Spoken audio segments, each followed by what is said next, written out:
চিংড়ি মাছের মতো কেউ কেউ পিছনে দৌড়াতে চান। দিশাহারা হয়ে, হতাশ হয়ে, ক্ষুব্ধ হয়ে চূড়াগলিতে কেউ যদি হাঁটার চিন্তা করেন, তাহলে প্রয়োজনে আরেকটা 5 আগস্ট অনুষ্ঠিত হবে ইনশাআল্লাহ। যেই 5 আগস্ট সন্ত্রাসকে, ফ্যাসিবাদকে তাড়িয়ে দিয়েছিল, সেই 5 আগস্ট প্রয়োজনে আবার রুখে দেবে ইনশাআল্লাহ।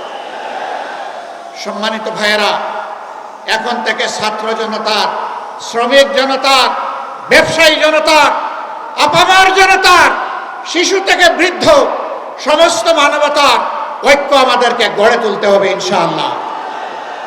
এই ঐক্যই আগামী দিনে বাংলাদেশের জাতীয় সংসদে যাবে বিজয়ীর বেশে ইনশাআল্লাহ। এ বিজয় কেউ ঠেকাতে পারবে না ইনশাআল্লাহ।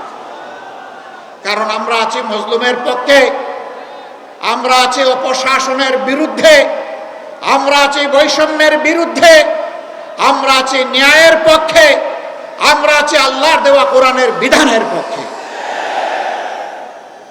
এ বিজয় আমাদের হবে ইনশাআল্লাহ। সম্মানিত ভাইয়েরা, মোনালিসা হেভি ফ্লো 15 পিস প্যাকেটের সাথে 8 পিসের একটি প্যাকেট একদম ফ্রি। কেউ কেউ জাতির মধ্যে হিংসা সৃষ্টি করে জাতিকে বিভিন্নভাবে বিভক্ত করতে চান।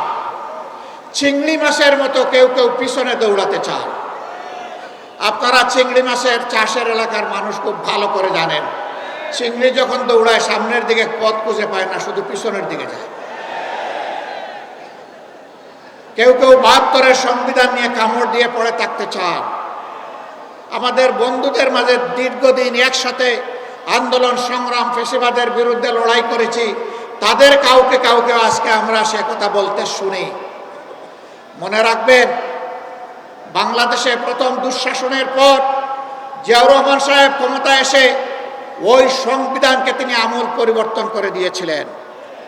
এখন যদি কেউ 72-এর সংবিধানের কথা বলেন, কার্যত তিনি শহীদ প্রেসিডেন্ট জিয়াউর রহমান সাহেবের বিরুদ্ধে অবস্থান নেবেন।